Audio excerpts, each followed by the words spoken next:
conversando con el senador del PPD, miembro de la Comisión de Hacienda del Senado, Ricardo Lagos Weber. Senador, buenas noches. Hola, buenas noches, ¿cómo están? Hola.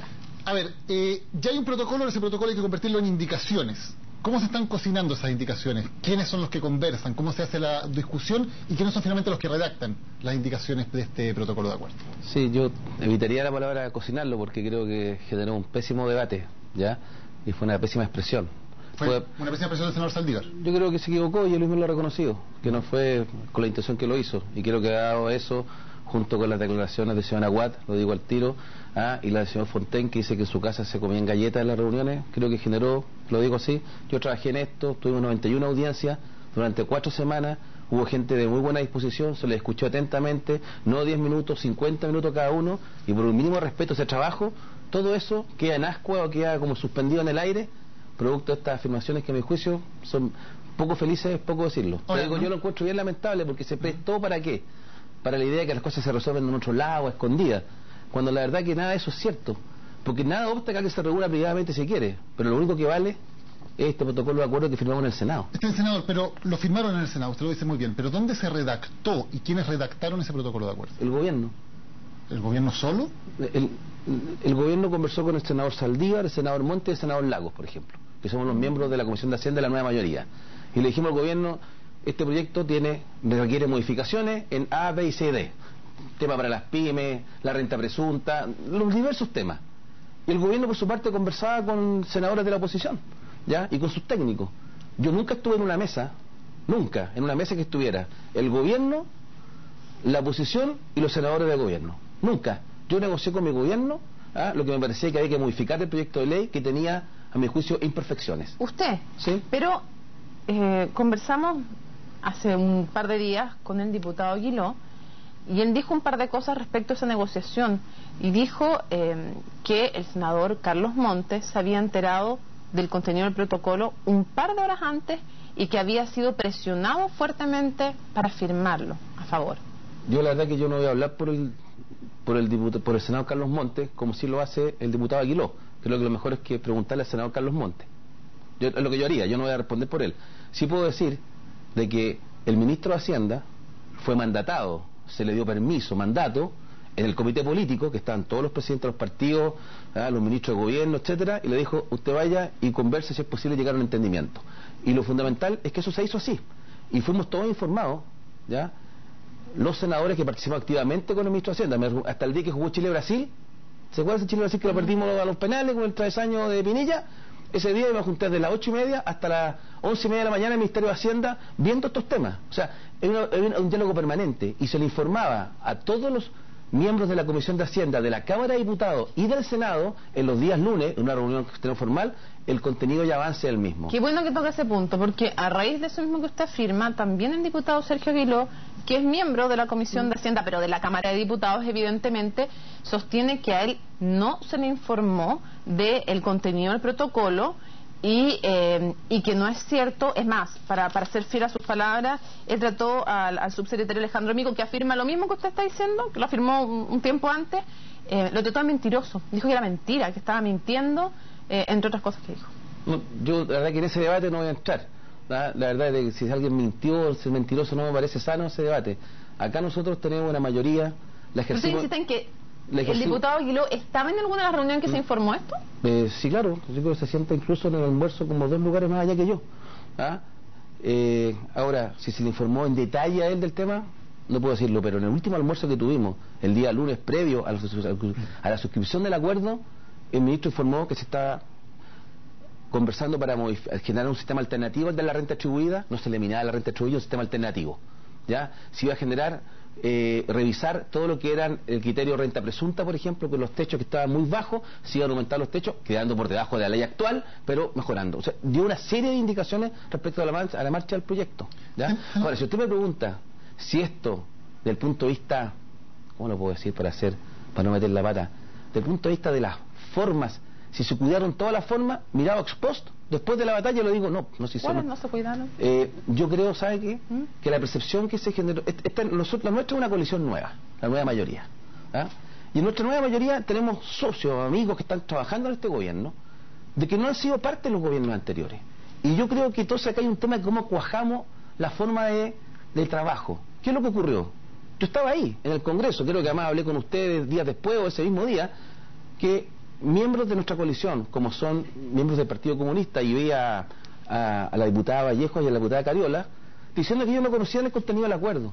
En consecuencia, ¿cómo podían ir y aprobarlo en la Cámara de Diputados? Y yo le encontré toda la razón. Entonces creo que dentro de las formas, la lección que yo saco de esto es que esto no puede ser como se hacían las cosas siempre antes, que teníamos una cierta forma de hacerla, y va a requerir tal vez un par de horas adicionales o un par de días adicionales para que estos temas le den tranquilidad a nuestra coalición, que tiene aprensiones. Y creo además, y no cometo ninguna infidencia, decir que más allá del contenido del acuerdo, que yo lo comparto, pero que es la mitad de la pega, porque la pega verdadera es la que está teniendo lugar ahora en el Ministerio de Hacienda. Ahora están los técnicos reunidos para el tema de las indicaciones. Haciendo indicaciones, ahí se va a ver cuánto se avanza en este tema o no. Pero ¿qué es lo que falta? De que la foto, lo digo así, creo que la foto con la UDI y con RN, a algunos les costaba mucho procesarla, sin decir agua va. Senador, es que lo que uno se pregunta... Entonces me explico, sí, que creo que hay un tema de la forma, y las formas creo que son muy importantes. Si se socializa un poco más antes, es distinto el impacto. Y yo creo que ahí, producto de cómo fue este tema, generó ese desencuentro. Porque tú hablas ahora con los mismos miembros del Partido Comunista que han tenido reuniones con el ministro de Hacienda y con sus técnicos y están satisfechos del contenido del protocolo. Lo que ven ahora es el resultado de las indicaciones, pero de la aprehensión inicial, que yo la entiendo, si es que no tengo el detalle, pero alguien fue mandatado para hacerlo. ¿Me explico? Senador, lo que uno se pregunta también es por qué finalmente el gobierno toma la decisión de, en vez de sencillamente generar un consenso con la nueva mayoría que le daba los votos necesarios para aprobar la reforma tributaria con los perfeccionamientos que fueran del caso, por qué el gobierno se siente en la obligación de ir a buscar los votos de la centro-derecha, cediendo en algunos puntos y cambiando algunos aspectos de su proyecto original? ¿Era porque no estaban convencidos o porque no tenían los votos necesarios? Dos comentarios ya. La mayoría la teníamos y la tenemos. Y fue precisamente porque tenemos la mayoría que la derecha cruzó la vereda y decidió suscribir un aumento de impuestos de 3 puntos del PIB, que hasta hacía 2 semanas decía que no era necesario y que no lo iban a hacer, ¿ya? Y además hacerlo de manera progresiva. Esto es, que el 10% de los chilenos que les va mejor, no a los más ricos ni a los poderosos, al 10% de aquellos chilenos que les va mejor en Chile y que la ley hoy día les permite pagar menos impuestos, ellos suscribieron que han de pagar más impuestos. Porque tenemos la mayoría, lo hicieron. Segundo, tú señalas... Espérate, se me fue la onda. Tú señalaste... Si estaban no los votos de la nueva mayoría. No, pero no era eso, se me fue la idea. Era probablemente la palabra que usted no va a estar de acuerdo con usted fue que cedió en algunos puntos. Bueno, me imaginé que no le iba a gustar esa palabra. No es que no me gustó. No es que cedió el gobierno respecto de qué. Si tú revisas, por ejemplo, mis declaraciones, a mí nadie me va a acusar que no soy pro gobierno, en general, pero yo mismo, en el transcurso de la tramitación del proyecto, manifesté públicamente en entrevistas de domingo, primera plana, la COFER tiene dudas sobre la aplicación de la renta atribuida. O sea, el proyecto tenía errores, tenía fallas. El proyecto, a mi juicio, yo no hablo ni de errores ni de fallas. El proyecto requería ser perfeccionado, porque generaba dudas legítimas en algunos aspectos y que los planteamos públicamente. O sea, aquí no estoy creo, confesando nada que no haya hecho públicamente. ¿Pero el proyecto contaba con los votos de la ADC? ¿Antes del protocolo? Sí, yo creo que sí, yo creo que estaban los votos. Eso no estaba en duda. El tema, ¿sabes qué? No es que estaban los votos de la ADC. Como estaba el proyecto, a ver, si tú me presentas un proyecto, a mí me eligieron para hacer mi pega de senador responsablemente, junto con ayer a mi gobierno. Pero si el proyecto me dice que puede tener vicios de inconstitucionalidad, que es opinable, y la única forma de saberlo era que te llevaran al Tribunal Constitucional y que el Tribunal fallara. Eso no ocurrió, pero eso era una apuesta que podía ser compleja. Segundo, habían dudas legítimas que nosotros teníamos desde la nueva mayoría, al margen de las que puede haber tenido el senador García Ruminor, el senador Coloma, y la mitad de las personas que fueron a la comisión. Entonces, este era un proyecto que requería modificaciones. Ese fue el convencimiento que tuvimos. Entonces la pregunta, ¿qué se dio el gobierno? El objetivo de esta reforma, y ahí sí que yo la defiendo a Finich en esta, era recaudar los 3 puntos del PIB y de manera progresiva. Y eso no se ha perdido en la reforma. Otra cosa es que se crea un instrumento alternativo de tributación como es el sistema desintegrado parcial. Y ese sistema alternativo de tributación, y se lo pregunto porque este tema lo he hablado con expertos de distintos ámbitos, y muchos coinciden en un punto. Dicen, aquí el FUT, por cierto, se elimina como figura, pero hay un mecanismo de reinversión que es muy parecido. Y algunos expertos consideran que es muy bueno que exista eso, y algunos expertos consideran que es muy malo. Pero en general hay una visión entre quienes han estudiado esta reforma de que tal como está en el protocolo al menos, hay un mecanismo de reinversión de utilidades que permite hacer más o menos lo mismo que permitía hacer el FUT. Pagar los impuestos la solamente mitad de la frase, en la empresa. La mitad de la frase la suscribo 100%. ¿Ah? Que el protocolo permite tener mecanismos de reinversión con un beneficio tributario. La segunda mitad no es que no la comparte y creo que está mala. Nadie está en condiciones de asegurarlo hoy día hasta que no tengamos las indicaciones. Porque el tema de las indicaciones, que tanto para el senador Carlos Montes y para mí, estoy hablando de los senadores de la Comisión de Hacienda, porque hay otros más, es fundamental, crucial, lo que vamos a hacer con el tema de las indicaciones para parar los forados. Termino acá. Lo fácil, a mi juicio, lo fácil, comillas, era decir, sí, suscribamos un acuerdo de protocolo. Porque el protocolo tiene una frase general que da para todo. Dice que se deben tomar las debidas normas de control destinadas a evitar posibles focos de elusión tributaria. Y esta frase es la que hay que traducir ahora. ¿Dónde están los focos de elusión? Para entender lo que usted dice, si no se hacen bien las indicaciones que ponen fin a forados de elusión, ¿el fin del FUT podría ser letra muerta? No, el FUT como existe hoy día se termina igual. La discusión que hay, no que eso la pregunta sea correcta, la discusión que hay de fondo, y que tú, Daniel, lo estabas diciendo, que es lo que es, que hoy día se va a permitir un porcentaje de poder reinvertir utilidades con cierto beneficio tributario. Eso, y dicen, y eso es lo mismo que hay hoy día. No, no es lo mismo, porque hoy día lo que tú tienes, se desnaturalizó completamente el proceso de reinversión. Decirme que si yo tengo utilidades y que parte de esa la pongo en un fondo mutuo, a mí me dice que eso es una reinversión de utilidades, yo no lo, eso yo no lo comparto. Hay quienes en la plaza, en el mercado financiero dicen, pero ¿cómo no lo hago? Eso es perfectamente un vehículo de reinversión. Bueno, pero eso se presta para ilusión. Entonces, eso es lo que tenemos que discutir ahora. Por eso le estoy preguntando, si no se hacen bien las indicaciones y no se cierran esas posibilidades, entonces ese fin del FUT que están pregonando como un éxito puede ser letra muerta. Bueno, pero es que la pregunta, como yo la estoy entendiendo, le podría ser al revés.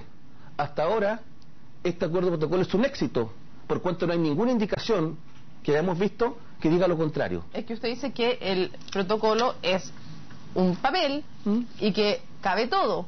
Y no, que, no cabe todo. No, pero es un papel, pero que sin que es lo la importante, mitad del trabajo, dije. Y dijo que más incluso. Es la mitad del trabajo. Dijo, pero el verdadero trabajo está haciendo con las indicaciones. Por lo tanto, lo que se trata no es solamente de recaudar más, sino que de manera equitativa. Y para recaudar más tengo que tapar los forados y los agujeros o los loopholes por donde se va las lucas y no se pagan los impuestos en Chile, no porque hagan trampa, es porque la ley se los permite. Y esta ley tiene que parar eso. Y lo segundo, para asegurarme la recaudación. Senador, ¿por qué, si estos puntos eran tan claves, por ejemplo, para que la gente entienda que un mecanismo de reinversión sea efectivamente para que se compren máquinas y no para que esa plata se invierta en bonos o en acciones o en fondos mutuos, se lleve a un paraíso fiscal o lo que sea? ¿Por qué eso no quedó especificado en el protocolo? Se puede reinvertir, pero solo en estos instrumentos. O bien, se puede reinvertir, pero no está permitido la reinversión en instrumentos financieros o en instrumentos de capital o en inversiones en el extranjero. ¿Por qué eso no se puso claramente en el protocolo? Bueno, eso fue informado cuando yo di el informe de la Comisión de Hacienda. Tengo que informarlo al Senado el día que votamos en la sala del Senado. Identifiqué 4 o 5 de estos temas que recogen parte importante de los 14 temas que planteamos con el senador Carlos Montes, ¿ya? Y esos temas es lo que tienen que quedar ratificados. Esto es un tema, las 100 indicaciones, les quiero decir que es una así cada indicación. O sea, si nos hubiéramos puesto a redactar eso en ese minuto, estaríamos todavía redactándola. Y aquí lo que hay ahora, entonces, un compromiso, y eso es lo que viene ahora. Y yo digo lo siguiente, no quiero ser agorero con esto, no descarto una tensión de aquí a la semana que viene en esta materia. ¿Entre quiénes? Entre aquellos que van a pensar que un instrumento, voy a poner un ejemplo tal vez extremo, de invertir en un fondo mutuo las utilidades que obtuve, se entiende como reinversión, ¿ya? Y otros vamos a entender que eso es una ilusión. Porque, ¿me explico, no? Sí, esa tensión está dentro, entre la nueva mayoría y la alianza, o al interior también de la nueva mayoría. Esa tensión la pongo así. Esa tensión está básicamente entre las dos veredas. Leo a Luis Larraín del Instituto de Libertad y Desarrollo la semana pasada, esta semana, y dice, oiga, la economista Andrea Repeto está muy equivocada porque estos temas no son ilusiones, es una legítima reinversión. Y tenemos una opinión distinta, porque acá hay una mirada económica distinta. Y la única forma de resolver esto va a ser con lo que se haga la indicación en los próximos 10 días. Senador, con tantos temas que están todavía en el aire, usted ha sido muy claro en expresar todo el trabajo que falta. ¿Cómo es posible que el ministro de Hacienda pueda decir se van a recaudar los 8.200 millones de dólares o más incluso? ¿Hay algún detalle que nosotros no conozcamos en que se pueda decir, mire, por acá tanta plata, por acá tanta otra, por acá tanta otra? Estando todavía el acuerdo en el aire, ¿cómo podemos asegurar seriamente que se va a recaudar esa plata? Quiero decir 2 cosas. Primero, tiene que llegar un informe financiero y que va a tener desglosado, tiene que llegar con las indicaciones. No existe. Es que no puedes conocerlo porque tienen que estar las indicaciones para saber qué forados va a parar y cómo va a quedar el cuadro definitivo, y tú puedes calcular qué te va a rendir, cuánto va a recaudar tales impuestos Y, ojo, ¿y cuánto vas a dejar de recaudar por aquellas rebajas que se hicieron? Pero lo segundo es que el ministro lo tiene garantizado de minuto que tiene los votos, porque nosotros no requerimos los votos de la oposición para aprobar las indicaciones si el gobierno estima que las indicaciones que presente son las que se requieren para recaudar lo que necesitamos y que no tenga lugar la ilusión. ¿Me explico? Porque yo entiendo la pregunta tuya, pero me parece que la pregunta viene, sin darte cuenta, me refiero, con una premisa, que es como que uno requiere los votos de la oposición para aprobar lo que uno necesita, y no lo necesitamos. La premisa es que para tener un total, yo tengo que saber qué estoy sumando para llegar a un total, es que como que tuviéramos el total, pero no sabemos qué estamos sumando. Pero es raro como operación matemática. Porque el gobierno lo que sí hizo, cuando plantea el sistema desintegrado parcial, ¿qué es lo que plantea? Un aumento de los impuestos de primera categoría del 20 al 25, no, del 20 al 27%, tienes 2 puntos más, y además se reduce la posibilidad del crédito. Hoy día, contra el impuesto de primera categoría que pagan las empresas, los dueños de las empresas tienen un crédito por ese equivalente. En el sistema actual y en el sistema de renta atribuida, en el sistema alternativo que nace a partir del protocolo de acuerdo, ese crédito no es de un 100%, es de un 65%, y eso hace que el rendimiento te lo compense. Pero como no sabemos cuál va a ser el rendimiento de las indicaciones vía tapar forado, es difícil saber cuál es la recaudación. No, porque para saber cómo funciona un sistema, es como, no sé, la calefacción de una casa. Para saber que no se me va a ir por ciertos forados la calefacción y cuánto rinde, tengo que tener hechas las indicaciones y ver cómo funciona. No estoy entendiendo bien la pregunta, porque yo veo acá el protocolo de acuerdo y las cosas que tenemos que hacer, se sabe lo que son. Tú dices renta presunta. El techo era, todos quedaban con 2.000 UF de venta máxima por postular renta presunta. Y ahora se dice, no, agricultura, transporte va a tener 5.000, agricultura va a tener 9.000, transporte va a tener tanto. Y eso tú lo calculas el rendimiento. Y eso está en el protocolo. Senador, usted dice, no hay posibilidad de que se caiga en el fondo la reforma porque no necesitamos los votos de la alianza. Pero da esta tensión que usted no descarta que exista en las indicaciones, ¿puede caerse el acuerdo entre el gobierno y la alianza? No sé. Bueno, todo puede pasar en la vida, pero yo no veo por qué debería pasar eso. De las audiencias que tuve, que somos 91, la gran mayoría dijeron que en este país había tremendo abuso en el sistema y que en vez de que adoptáramos el sistema nuevo que proponía el proyecto, nos quedáramos con el sistema actual, pero perfeccionado en qué sentido, de tapar todos los agujeros.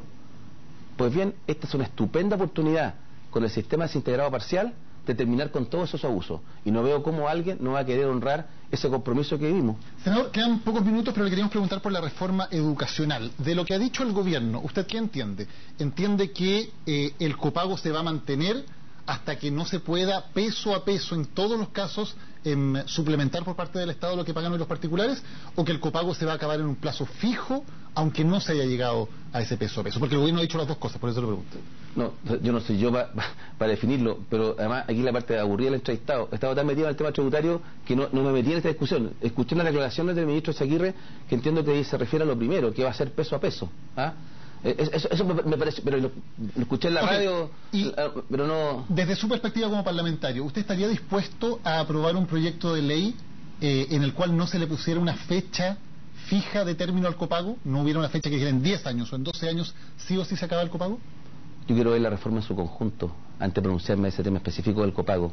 No, tengo que ver la reforma completa, porque si tenemos una dificultad hoy día, que no digo que esté mal hecho, pero si tenemos un desafío, es que estamos viendo una parte de la reforma que es re importante, y sobre eso no sé si va a haber acuerdo o no con la oposición, entre paréntesis, pero me falta ver todo lo que es relación con carrera docente, profesores, de municipalización y qué hacemos con la educación pública. Y sin eso yo no tengo cómo responderte exactamente, porque tal vez es tan dramático si tiene una fecha o es peso a peso, si en el conjunto y el resultado es el que tú andas buscando. Me explico, ¿no? Yo no me quiero casar con algo. Pero a nivel de principios, sin hablar de plazos, entonces usted dice, pues no puedo hablar de plazos para no ver el panorama completo. Entonces pero la pregunta también va, una cosa son los plazos, ¿cierto? Pero que usted dice no lo puedo ver hasta que no vea la reforma completa. Pero a nivel de principios, ¿tiene que ser para usted el término del copago con un peso a peso, o se puede dejar a ciertos colegios que tienen un copago más alto de 80.000 pesos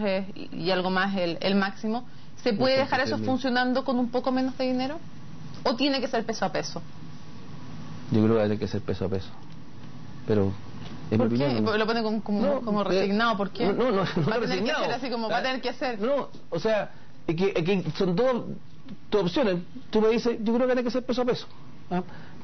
Pero lo óptimo sería que esto se clarificara de una vez, porque me parece, de las preguntas de ustedes, dice que el gobierno tiene dos opiniones.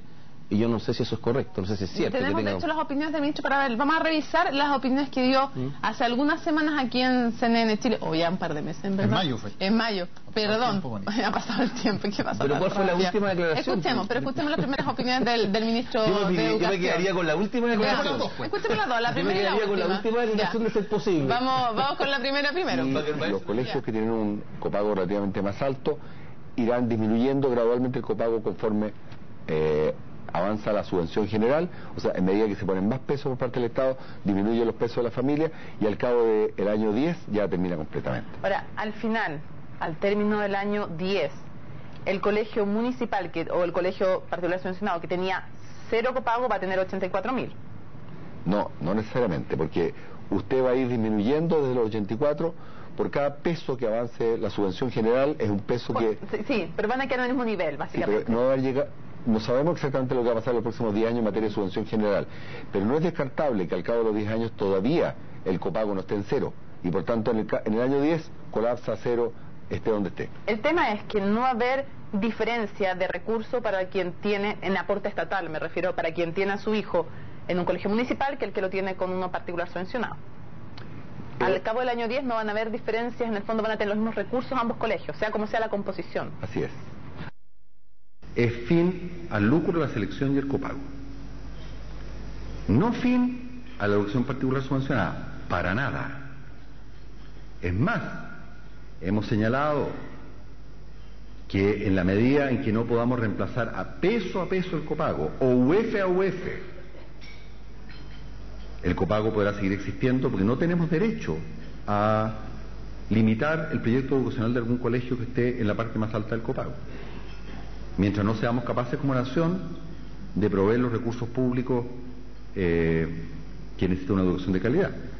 Y si ustedes hablan con la CONACEP o con el FIDEN, todos les van a decir, mire, con menos de 100.000 o algo más, usted no educa bien a un niño. Un niño medio, un niño vulnerable cuesta más, también lean de la CONACEP. Bueno, si ustedes multiplican esa cantidad de plata por la cantidad de niños... Ahí está, entonces, la primera opinión, senador, decía que al año 10 se acababa el copago hasta donde hubiera llegado. Ahora estamos escuchando que... Ahora piensa igual que la COFER. Está pauteando al ministro. No, hablando en serio. Es lo último que dijo, es lo que yo sin haber visto... Pero hay un cambio de opinión. Hay un cambio de opinión. El ministro tendrá que explicar si tiene cambio de opinión o no. Yo me quedo con lo último del ministro, que fue lo que le respondí además genuinamente, que creo que es lo que debe hacerse. Bueno, se queda con lo último porque no es igual a lo primero. Por eso se queda con lo último. Ni siquiera sabía lo primero, si lo que te estoy diciendo. Tú me hiciste una pregunta y yo respondí lo que yo pensaba que cómo me votaría yo. ¿Ah? Y ahora, si hay un cambio de opinión o no, eso lo tendrá que explicar el ministro, digamos. Senador, ¿le falta trabajo a las reformas que está enviando el gobierno al Congreso? Le pregunto, usted acaba de decir que había que perfeccionar la reforma tributaria tal como la habían mandado al Congreso. En la reforma educacional vemos que se decía una cosa sobre el copago, ahora se dice otra cosa. Se decía que solamente los colegios tenían que ser dueños de la propiedad, ahora se dice que van a poder arrendar. ¿Falta más trabajo previo antes de mandar los proyectos al Congreso? Desde una perspectiva, con la mejor buena disposición, yo creo que nunca está de más tener un mayor trabajo prelegislativo a veces. ¿Ah? Y eso es una experiencia que yo saco de mis 4 años y medio como senador. Y creo que el proyecto de reforma tributaria, que tuvo el mérito de presentarse a los 20 días, con lo cual se despejó esa suerte de incertidumbre que algunos hablaban, porque aquí hay dos medidas. Si lo presentan a los 20 días y dicen no nos preguntaron, no nos consultaron. Y si te demoras 4 meses porque estás consultando, te dicen la incertidumbre en los mercados. Por lo menos se presentó un proyecto y se perfeccionó. A mí el problema no es cambiar los proyectos, en la medida de lo que tú no cambies el norte del proyecto. Ojo, ¿ya?